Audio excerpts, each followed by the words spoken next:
اللہ تعالیٰ ان کی اس خدمات کو بے انتہا قبول فرمائے اور امت مسلمہ کے درمیان سچی ترجمانی اور پیغام رسانی کا اسے ذریعہ بنے۔ دن کا آغاز غذائیت سے بھرپور ناشتے کے ساتھ حسینی تلبینہ، جو بنا ہوا ہے 100% پیور انگریڈینٹ کے ساتھ، جس میں کسی بھی آرٹیفیشل فلیور کا یوز نہیں کیا گیا ہے، اپنے شہر میں حاصل کرنے کے لیے آج اس نمبر پر رابطہ کریں۔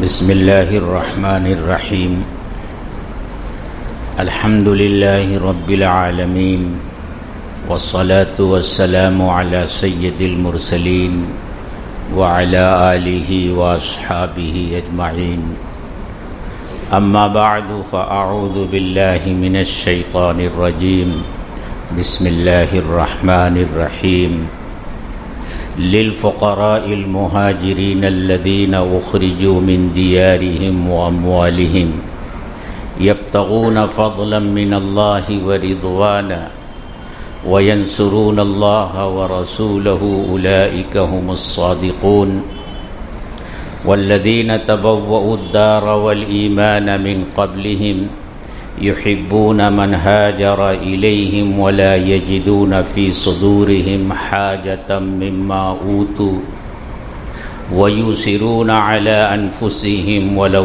كان بهم خصاصة ومن يوق شح نفسه فأولئك هم المفلحون والذين جاءوا من بعدهم يقولون ربنا اغفر لنا ولإخواننا الذين سبقونا بالإيمان ولا تجعل في قلوبنا غلا للذين آمنوا ربنا إنك رؤوف رحيم، صدق اللہ العظیم۔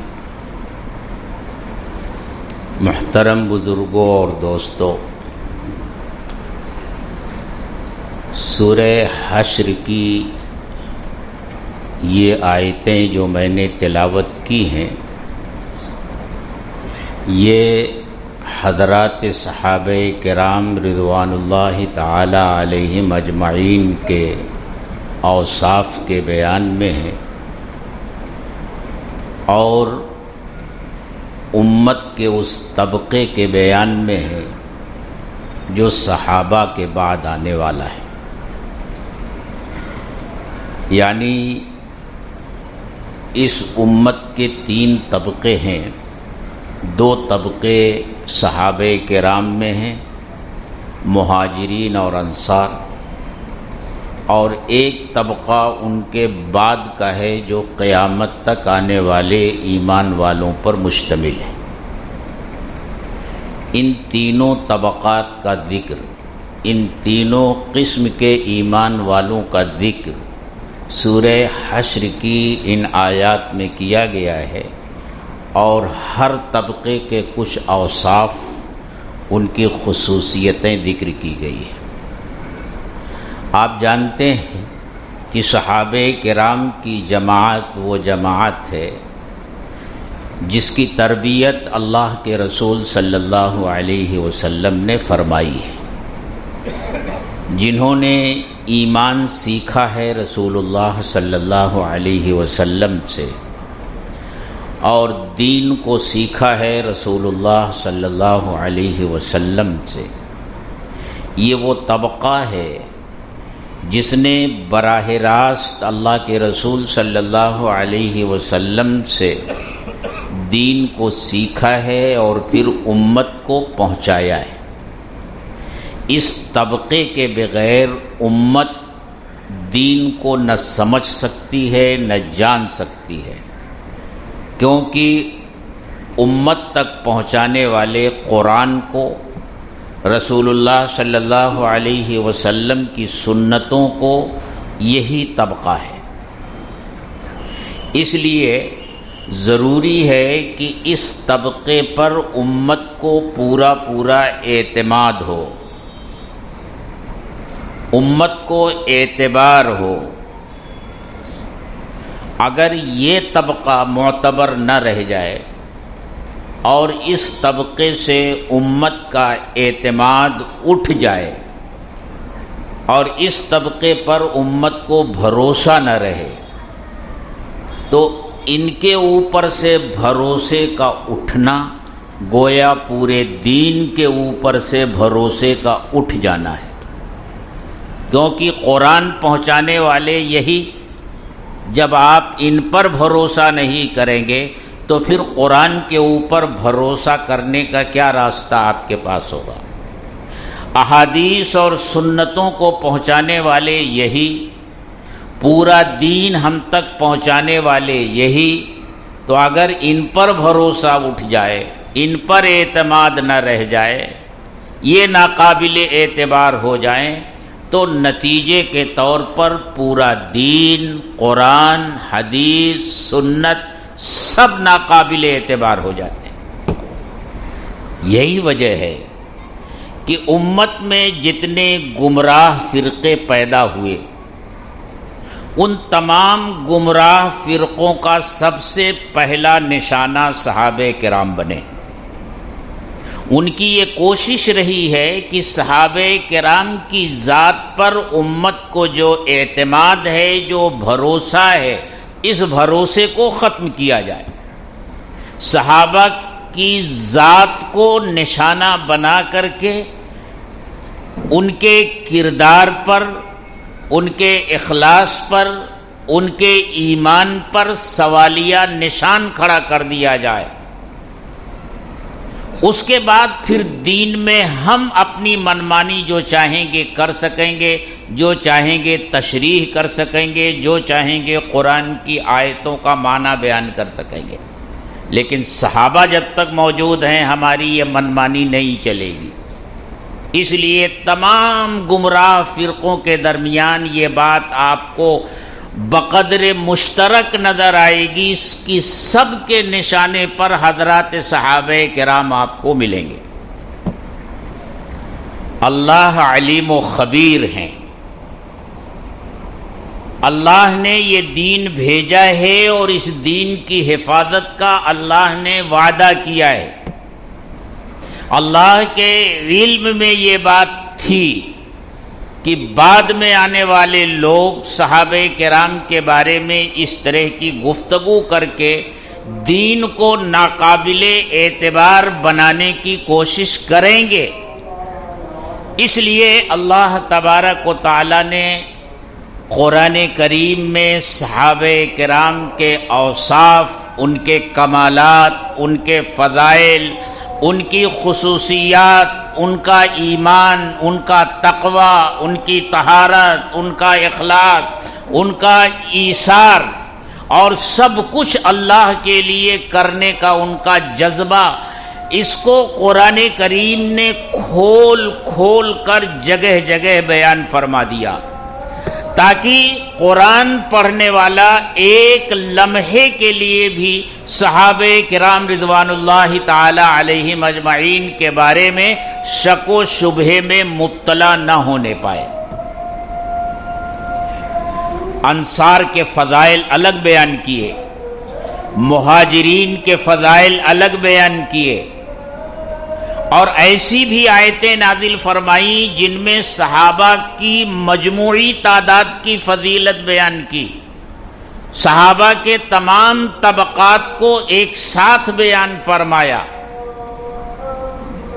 قرآن کریم پڑھنے والا یہ احساس لے کر ضرور اٹھتا ہے کہ قرآن کا یہ مقصد ہے کہ ایمان والوں کے دلوں میں صحابہ کرام کی محبت کو جما دیا جائے، اس طرح صحابہ کرام کی پاکیزہ زندگی کو ان کے دل و دماغ پر نقش کر دیا جائے کہ بعد میں آنے والا کوئی شخص اگر صحابہ کرام پر انگلی اٹھانے کی کوشش کرے تو امت اسے برداشت کرنے کے لیے تیار نہ ہو۔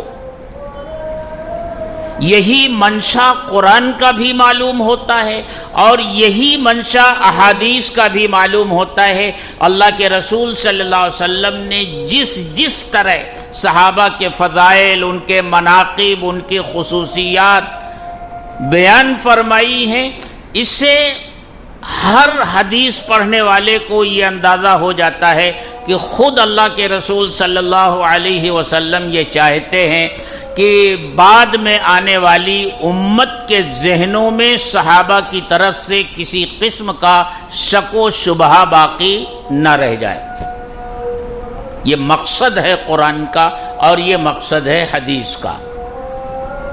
صحابہ اللہ کا انتخاب تھے۔ صحابہ کے ایمان کی گواہی، ان کے تقوی کی گواہی، ان کے اخلاص کی گواہی، ان کے جذبہ ایثار کی گواہی، تمام باطنی امراض سے ان کے دلوں کے پاک اور صاف ہونے کی گواہی خود قرآن میں اللہ نے دی ہے۔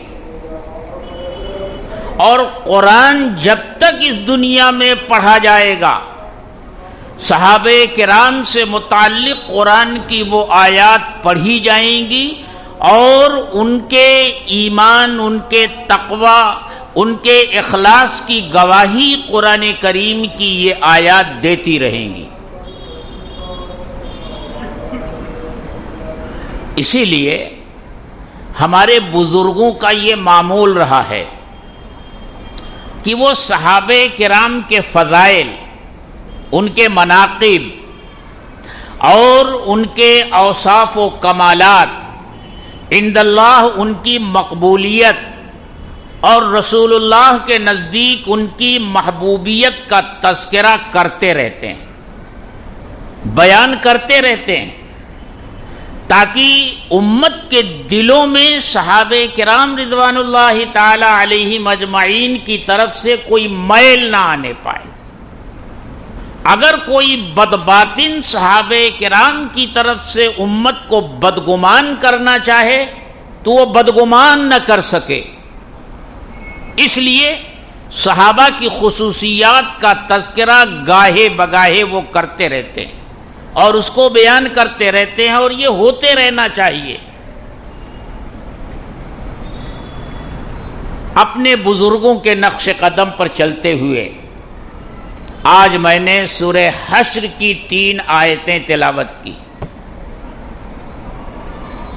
جس میں پہلی آیت میں مہاجرین کا تذکرہ ہے، دوسری آیت میں انصار کا تذکرہ ہے، اور تیسری آیت میں صحابہ کے بعد آنے والی، قیامت تک آنے والی پوری امت کا تذکرہ ہے۔ اور یہ تذکرہ ضمناً آیا ہے۔ سورہ حشر میں اللہ تعالی نے فے کے احکام بیان کیے ہیں۔ وہ مال جو بغیر جہاد و قتال کے حاصل ہو اسلامی حکومت کو، اس کو فے کہا جاتا ہے۔ اور فے یہ اللہ کی ملکیت ہوتا ہے، اور اس کی تقسیم کا اختیار اللہ نے اپنے رسول کو دیا ہے کہ رسول اپنی ثوابدید کے مطابق اس مال فے کو تقسیم کر سکتے ہیں اور جس کو جتنا چاہے دے سکتے ہیں۔ اسی ضمن میں اللہ نے بیان کیا ہے کہ مال فے مہاجرین کا حصہ ہے، مال فے یہ انصار کا بھی حق ہے، اور مال فے صرف صحابہ کا حق نہیں بلکہ قیامت تک آنے والے اس امت کے جتنے افراد ہیں ان کو بھی اس میں سے حصہ ملے گا اپنے اپنے زمانے میں۔ اسی حکم کو بیان کرتے ہوئے اللہ تعالی نے ان تینوں طبقوں کی کچھ خصوصیات ذکر کی۔ سب سے پہلے مہاجرین کا تذکرہ کیا اور ارشاد فرمایا للفقراء المہاجرین الذین اخرجوا من دیارہم واموالہم۔ یہ پہلی خصوصیت مہاجرین کی ذکر کی کہ مال فے ان حاجت مند مہاجرین کے لیے ہے جو اپنے گھروں اور مالوں سے نکال دیے گئے، یعنی انہیں اتنی اذیتیں دی گئیں، اتنی تکلیفیں دی گئیں کہ وہ اپنا گھر اور اپنا مال چھوڑ کر ہجرت کرنے پر مجبور کر دیے گئے. وطن کی بھی قربانی دینی پڑی انہیں اور اپنے مال کی بھی قربانی دینی پڑی.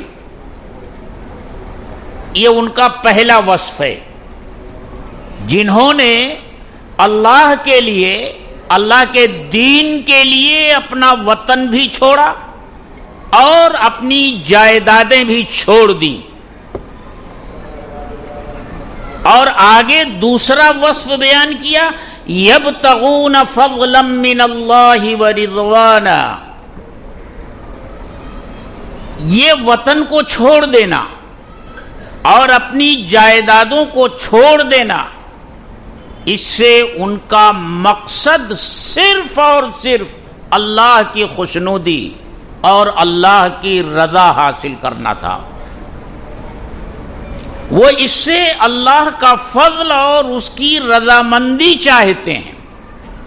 کوئی اور نیت ان کی نہیں تھی، کوئی اور مقصد مکہ چھوڑ کر مدینہ آنے کا نہیں تھا کہ مدینہ آنے کے بعد ان کی تجارتیں چمک جائیں گی، مدینہ آنے کے بعد ان کی جائیدادوں میں اضافہ ہو جائے گا، مدینہ آنے کے بعد انہیں خوشحال زندگی میسر آ جائے گی. کچھ نہیں، ان کا مقصد صرف اللہ کی رضا اور اس کی خوشنودی تھا. یہ دوسرا سرٹیفکیٹ اللہ تعالی مہاجرین کو دے رہے ہیں کہ اتنا بڑا قدم ان حضرات نے صرف اللہ کو راضی کرنے کے لیے اٹھایا کہ ہمارا پروردگار ہم سے راضی ہو جائے. اور یہ وصف قرآن کریم کی ایک دوسری آیت میں تمام صحابہ کا بیان کیا گیا ہے. اللہ نے کہا محمد الرسول اللہ، محمد صلی اللہ علیہ وسلم اللہ کے رسول ہیں. والذین معہ اشداء علی الکفار، اور جو لوگ ان کے ساتھ ہیں یعنی صحابہ کرام، چاہے وہ مہاجرین ہوں یا انصار ہوں، سب کا وصف یہ بیان کیا اشداء علی الکفار. وہ کفر اور کافروں کے بارے میں انتہائی سخت ہیں. رحماء بینہم، آپس میں رحم دل ہیں. تراہم رکعا وسجدا، اے مخاطب تو ان کو رکوع کرنے والا اور سجدہ کرنے والا دیکھے گا. اور آگے کیا فرمایا؟ یبتغون فضلا من اللہ ورضوانا. وہ اپنے ان تمام اعمال سے، کافروں سے عداوت، آپس میں رحم دلی، رکوع اور سجدہ، ان سب سے ان کا بس ایک مقصد ہے اللہ کو راضی کرنا، اللہ کی خوشنودی حاصل کرنا. قرآن کریم جگہ جگہ صحابہ کرام کے اس اخلاص کی گواہی دیتا ہے اور یہ کہتا ہے کہ صحابہ اپنے ہر عمل میں، اپنے ہر قدم پر مخلص تھے. ان کے پیش نظر صرف اللہ کی خوشنودی اور اللہ کی رضامندی کو حاصل کرنا تھا. جو کچھ بھی وہ کرتے تھے وہ اللہ کے لیے کرتے تھے. ان کی آپس کی محبت اللہ کے لیے تھی، ان کی آپس کی دشمنی اللہ کے لیے تھی، ان کی ہجرت اللہ کے لیے تھی، ان کا جہاد اللہ کے لیے تھا، ان کی عبادتیں اللہ کے لیے تھی. انہوں نے اپنی پوری زندگی کو اللہ کے لیے وقف کر دیا تھا. بتائیے قرآن کریم کی اس شہادت کے بعد کیا اس کی گنجائش رہ جاتی ہے کہ بعد میں آنے والا کوئی شخص صحابہ کرام کے اخلاص پر انگلی اٹھا سکے اور وہ صحابہ کرام کی نیتوں پر حملہ کر سکے؟ قرآن ان کی نیتوں کے اخلاص کی گواہی دیتا ہے. ان کی نیتیں اللہ کی رضا کے لیے ہوتی تھی. قرآن یہ کہتا ہے اللہ سے بڑا عالم الصدور کون ہے؟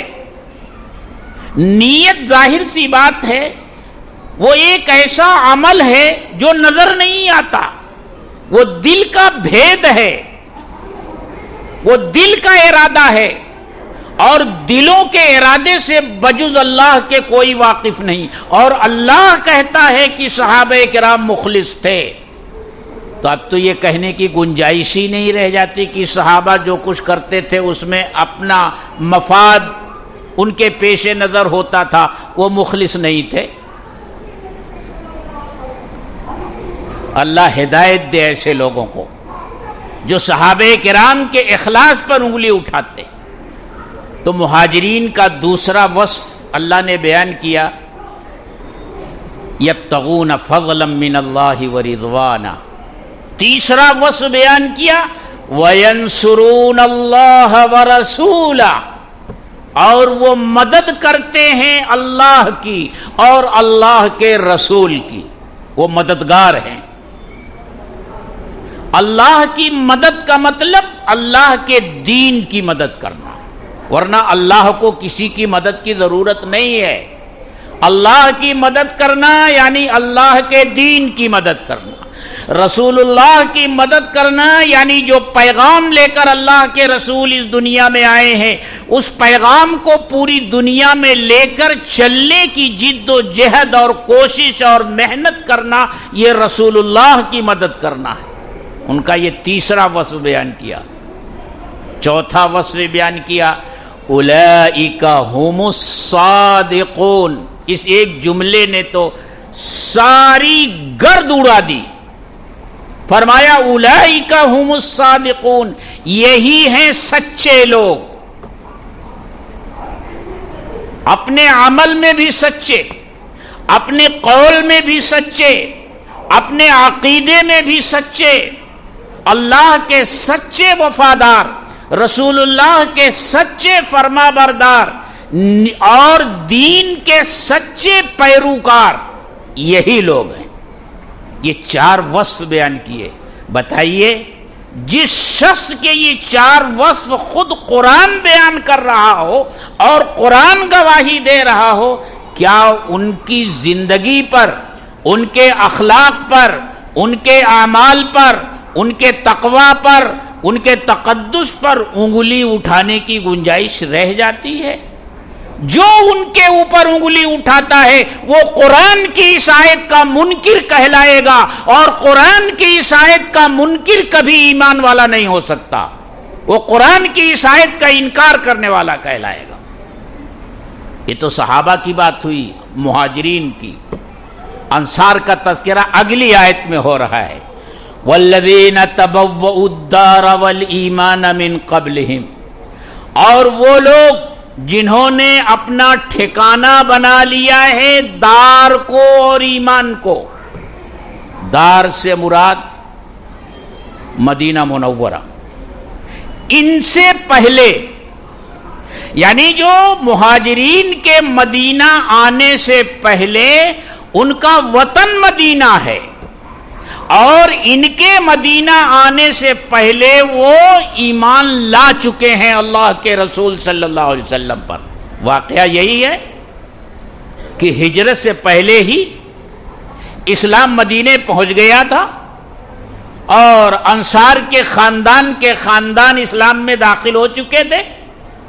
تو ان کا یہ وصف بیان کیا کہ مہاجرین کے مدینہ آنے سے پہلے یہاں کے رہنے والے جو لوگ تھے، جو انصار کہلائے، جو مددگار کہلائے دین کے، ان مہاجرین کے، اللہ کے رسول صلی اللہ علیہ وسلم کے، وہ ان کے آنے سے پہلے یہاں رہتے تھے اور ایمان لا چکے تھے۔ دوسرا وصف بیان کیا، یحبون من ہاجر الیہم، یہ محبت کرتے ہیں ان لوگوں سے جو ہجرت کر کے ان کے پاس آئے۔ یہ دوسرا وصف ہے، اور یہ ایسا وصف ہے جو آپ کو مدینہ میں ہی نظر آئے گا، پوری دنیا میں نظر نہیں آئے گا۔ نہ اس سے پہلے دنیا میں یہ وصف نظر آیا کسی میں، اور نہ آج تک ان کے علاوہ کسی جگہ یہ وصف نظر آیا۔ عام طور سے یہ ہوتا ہے کہ کسی جگہ کے لوگ اگر نقل مکانی کر کے کسی دوسری جگہ آ جاتے ہیں تو جس جگہ وہ آتے ہیں وہاں کی جو مقامی آبادی ہے وہ ان آنے والوں سے اپنے دلوں میں تنگی محسوس کرتی ہے، ان کو باہر کا کہتی ہے، اور طرح طرح کے خدشات اس کے دل میں ہوتے ہیں کہ اب ہمارے کاروبار پر یہ قبضہ کر لیں گے، ہماری جائیدادوں پر یہ قبضہ کر لیں گے، ان کا اثر رسوخ اتنا بڑھ جائے گا کہ ان کی طاقت ہو جائے گی، ہم ان کے مقابل میں دوسرے درجے پر چلے جائیں گے۔ اس طرح کے خدشات پوری دنیا میں پہلے بھی رہتے رہے ہیں اور آج بھی ہیں، اور اس بات کو تو یو پی اور بہار سے آنے والے لوگ جو مہاراشٹر کے مختلف علاقوں میں بستے ہیں وہ اچھی طرح جانتے ہیں، ان کو سمجھانے کی ضرورت نہیں ہے۔ پوری دنیا میں اگر یہ واقعہ کہیں پیش آیا ہے تو وہ مدینہ میں پیش آیا ہے کہ مدینے کے جو اصل باشندے تھے وہ ان لوگوں سے محبت کرتے تھے جو ہجرت کر کے ان کے پاس آئے۔ یحبون من ہاجر الیہم۔ دوسرا وصف بیان کیا، ولا یجدون فی صدورہم حاجۃ مما اوتوا۔ یہ وصف جو بیان کیا گیا ہے اس کے پیچھے ایک واقعہ ہے، جب تک آپ وہ واقعہ نہیں سمجھیں گے یہ بات سمجھ میں نہیں آئے گی۔ مدینے میں یہودیوں کے 3 قبیلے تھے، بنو نذیر، بنو قینقاع اور بنو قریظہ۔ اللہ کے رسول صلی اللہ علیہ وسلم نے مدینہ آنے کے بعد تینوں قبیلوں سے معاہدہ کیا تھا کہ اگر باہر کا کوئی ہم میں سے کسی کے اوپر بھی حملہ کرے گا تو ہم ایک دوسرے کی مدد کریں گے، اور کسی کے بھی دشمن کو ہم مدد نہیں دیں گے۔ لیکن اس معاہدے پر یہودیوں کے تینوں قبیلے قائم نہیں رہ سکے۔ بنو نذیر نے بھی سرکشی کی۔ غزوہ بدر میں جب انہوں نے دیکھا کہ مسلمان فتح یاب ہو گیا تو یہ کچھ ڈھیلے پڑ گئے، لیکن ان کا شیطان صفت سردار کعب ابن اشرف یہ 20 آدمیوں کی ایک جماعت لے کر مکہ پہنچا اور مکہ والوں کو اس پر بھڑکایا کہ وہ اپنے مقتولین کا بدلہ لیں، اور پھر وہ ابو سفیان کو لے کر خانہ کعبہ کے پاس آیا، اور اس کے 20 آدمی اور ابو سفیان کے 20 آدمیوں نے خانہ کعبہ کے غلاف کو پکڑ کر یہ عہد کیا کہ ہم اپنے مقتولین کا بدر میں قتل ہو جانے والوں کا بدلہ لیں گے۔ اسی کی آگ بھڑکانے کی وجہ سے غزوہ احد پیش آیا تھا، کعب بن اشرف۔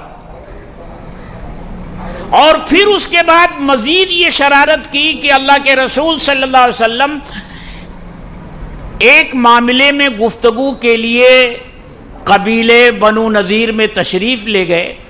ان یہودیوں نے شرارت یہ کی کہ اللہ کے رسول صلی اللہ علیہ وسلم کو ایک مکان کی دیوار کے سائے میں بٹھا دیا، اور منصوبہ یہ بنایا کہ ہم میں سے ایک شخص مکان کی چھت پر چڑھ کر اور ایک بڑا پتھر وہاں سے آپ کے اوپر گرا دے اور آپ شہید ہو جائے۔ ابھی ان کی یہ کارروائی چل ہی رہی تھی کہ اللہ نے حضرت جبریل علیہ السلام کے ذریعے آپ کو اطلاع دے دی، آپ وہاں سے اٹھ کر چلے آئے۔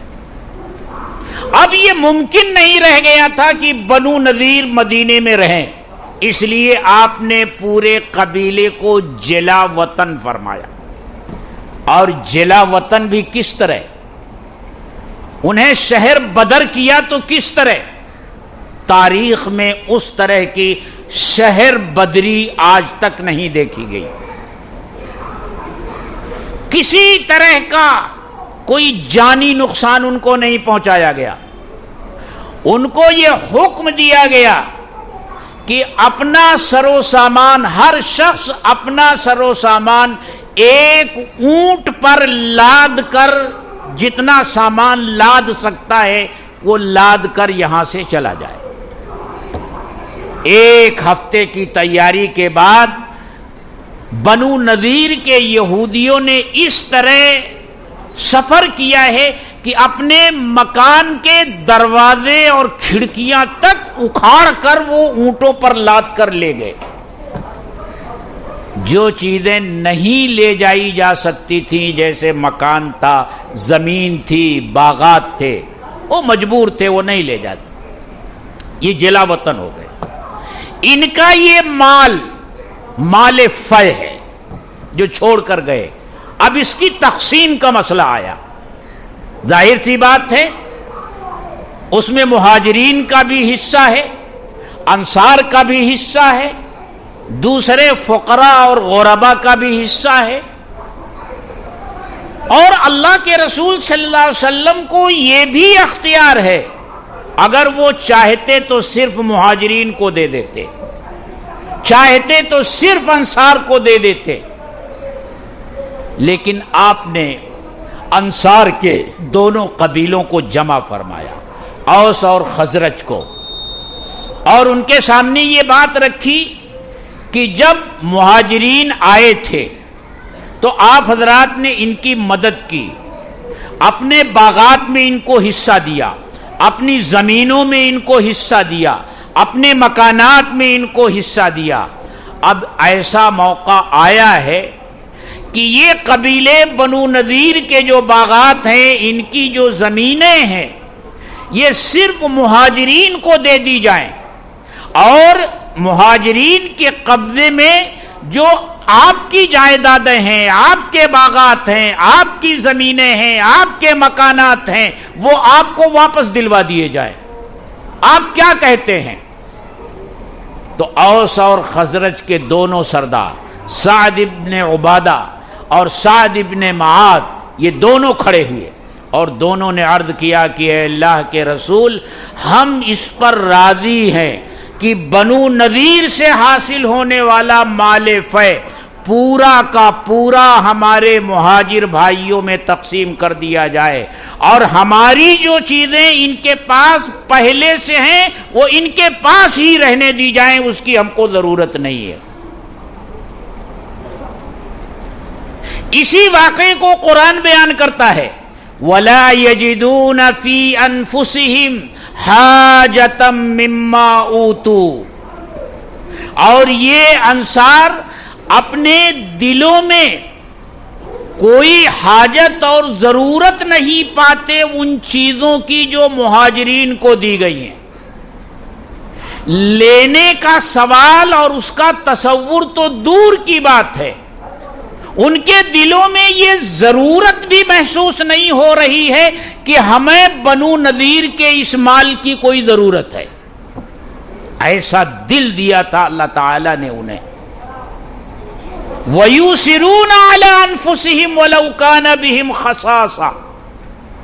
چوتھا وصف بیان کیا، اور وہ اپنے آپ پر دوسروں کو ترجیح دیتے ہیں اگرچہ ان کو فقر و فاقہ اور مفلس الحالی ہی کیوں نہ ہو، بھوک کی ہی کیفیت کیوں نہ ہو.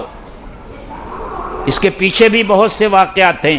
اللہ کے رسول صلی اللہ علیہ وسلم کے پاس ایک مہمان آیا، اس نے اپنی بھوک ظاہر کی. اللہ کے رسول نے ازواج مطہرات کے ہاں معلوم کیا تو پتہ چلا کہ ہر جگہ بس اللہ کا نام ہے، گھر میں پانی کے سوا کچھ نہیں. آپ نے فرمایا کون ہے جو میرے اس مہمان کی مہمان نوازی کرے؟ ایک انصاری صحابی اٹھے اور انہوں نے عرض کیا کہ اے اللہ کا رسول، آپ کا یہ مہمان میرا مہمان ہے. وہ ان کو لے کر اپنے گھر گئے. بیوی سے کہا کچھ ہے؟ بیوی نے کہا بس اتنا ہے کہ بچے کھا لیں گے. آپ نے کہا بچوں کو بہلا پھسلا کر سلا دو، بھوکا سلا دو، اور جو کچھ ہے ہمارے مہمان کے سامنے رکھو. ہم بھی بیٹھیں گے، لیکن چراغ درست کرنے کے بہانے اٹھنا اور چراغ بجھا دینا، تاکہ مہمان کو یہ نہ نظر آئے کہ ہم کھانے میں شریک نہیں ہیں اور مہمان پیٹ بھر کھا لے۔ ایسا ہی ہوا، مہمان کے ساتھ بیٹھ کر یہ بھی بظاہر ہاتھ چلاتے رہے، برتن میں ہاتھ ڈال کر منہ تک لے جاتے رہے، لیکن لقمہ نہیں اٹھاتے تھے۔ مہمان نے شکم سیر ہو کر کے کھا لیا۔ جب یہ صبح کو اللہ کے رسول صلی اللہ علیہ وسلم کی خدمت میں حاضر ہوئے تو اس وقت یہ آیت کریمہ نازل ہو چکی تھی، یوسرون علی انفسہم ولو کان بہم خصاصہ، وہ اپنے آپ پر دوسروں کو ترجیح دیتے ہیں اگرچہ وہ خود بھوکے کیوں نہ ہوں۔ اللہ کے رسول نے انہیں بشارت سنائی۔ تو یہ دو طبقوں کے، اور آگے فرمایا وَمَن يُوقَ شُحَّ نَفْسِهِ فَأُولَئِكَ هُمُ الْمُفْلِحُونَ، اور جو اپنے نفس کی بخالت سے بچا لیا گیا یہی ہیں کامیاب ہونے والے لوگ۔ یہ اوصاف انصار کے بیان کیے، لیکن اس میں آپ غور کریں گے تو آپ کو یہ نظر آئے گا کہ انصار کو جو فضیلت حاصل ہے وہ دراصل مہاجرین کی امداد، ان کے ساتھ معاونت اور ان کے ساتھ ایثار کا معاملہ کرنے ہی کی بنیاد پر حاصل ہے۔ گویا اصل فضیلت تو مہاجرین کی ہے، مہاجرین ہی کی وجہ سے جو مقام اور مرتبہ ملا وہ انصار مدینہ کو ملا۔ تو یہ دو طبقے ہو گئے۔ پہلے طبقے کے بارے میں اللہ نے کہا اولئک ہم الصادقون، یہی سچے ہیں۔ انصار مدینہ کے بارے میں کہا اولئک ہم المفلحون، یہی کامیاب ہونے والے لوگ ہیں۔ یہ دو طبقے ہو گئے صحابہ کے۔ اس کے بعد سے قیامت تک پوری امت کا طبقہ ہے۔ ان کے بارے میں کیا کہا جا رہا ہے؟ والذین جاءوا من بعدہم، اور وہ لوگ، ان کا بھی حصہ مال فہ میں ہے جو ان کے بعد آئے، صحابہ کے بعد آئے، اور صحابہ کے بعد آنے والوں میں قیامت تک آنے والے امت کے افراد شامل ہیں۔ وہ کیا کرتے ہیں؟ یقولون ربنا اغفر لنا ولاخواننا الذین سبقونا بالایمان، وہ کہتے ہیں کہ اے اللہ ہماری مغفرت فرما اور ان لوگوں کی بھی مغفرت فرما جو ہم سے پہلے گزر چکے۔ یعنی امت کا ہر فرد یہ دعا کرتا ہے کہ ہم سے پہلے جو گزر چکے۔ اس کا پہلا مصداق صحابہ کرام ہے، یعنی ان کے لیے یہ طبقہ دعا کرتا ہے مغفرت کی، اور ہر اس ایمان والے کی جو ان سے پہلے گزر چکے۔ اور آگے کیا کہتا ہے؟ وَلَا تَجْعَلْ فِي قُلُوبِنَا غِلًّا لِّلَّذِينَ آمَنُوا، اے اللہ ہمارے دلوں میں ان لوگوں کی طرف سے کوئی میل، کوئی کینہ مت رکھ جو ہم سے پہلے گزر چکے۔ یعنی یہ دعا کرتے ہیں کہ اے اللہ صحابہ کی طرف سے ہمارے دلوں میں کوئی میل نہ ہو، دیگر ایمان والوں کی طرف سے بھی ہمارے دلوں میں کوئی میل نہ ہو۔ ربنا، اے ہمارے پروردگار، آپ ہی رؤوف اور رحیم ہیں۔ یہ تیسرا طبقہ ہے۔ ایک شخص نے حضرت حسین رضی اللہ تعالی عنہ سے حضرت عثمان غنی رضی اللہ تعالی عنہ کے بارے میں سوال کیا۔ اس کا منشا تنقید تھا۔ تو حضرت حسین رضی اللہ تعالی عنہ نے اس سے پوچھا، یہ بتا تو مہاجرین میں سے ہے؟ اس نے کہا نہیں۔ تو انصار میں سے ہے؟ اس نے کہا نہیں۔ تو فرمایا ان دو طبقوں کے بعد امت کا جو تیسرا طبقہ ہے وہ طبقہ ہے جو صحابہ کے بارے میں اپنے دلوں میں کوئی میل نہیں رکھتا، ان کے لیے استغفار کرتا ہے، ان کے لیے دعا کرتا ہے۔ اگر تو صحابہ کے بارے میں کسی طرح کا میل اپنے دل میں رکھے گا تو تو امت کے اس تیسرے طبقے سے بھی نکل جائے گا۔ اب آپ فیصلہ کر لیجئے، امت کا جو گمراہ فرقہ ہے، جو صحابہ کرام کے بارے میں غلط باتیں کہتا ہے، پرچار کرتا ہے، اور العیاذ باللہ چند صحابہ کے سوا باقی تمام صحابہ کو ثم العیاذ باللہ منافق کہتا ہے، غیر مخلص کہتا ہے، اور یہ کہتا ہے یہ تو حکومت کی لالچ میں مسلمان ہو گئے تھے، اور اللہ کے رسول صلی اللہ علیہ وسلم کی وفات کے بعد حکومت پر ان لوگوں نے غاصبانہ قبضہ کر لیا۔ یہ سب ان قرآن کی آیتوں کا انکار کرتے ہیں، سمجھے؟ تو محرم کے اس عاشورہ کے موقع پر صرف واقعے کربلا کو ذکر کرنے کی ضرورت نہیں ہے، ذکر کرو واقعے کربلا کو، لیکن صحیح روایتوں کی روشنی میں ذکر کرو، اور واقعے کربلا کو جو اتنی اہمیت جس طبقے نے دی ہے اس کا جو منشا ہے اس کو بھی سمجھنے کی کوشش کرو۔ اس واقعے کے ذریعے دراصل وہ نشانہ بنانا چاہتے ہیں ان صحابہ کرام کو جو اس زمانے میں موجود تھے جب واقعہ کربلا پیش آیا تھا، اور وہ یہ کہتے ہیں کہ ان حضرات نے حضرت حسین رضی اللہ تعالی عنہ کا ساتھ نہیں دیا۔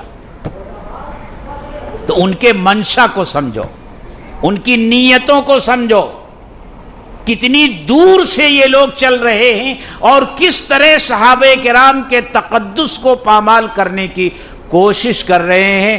اللہ تعالی ہم سب کو اس کی سمجھ عطا فرمائے۔ وآخر دعوانا ان الحمد للہ رب العالمین۔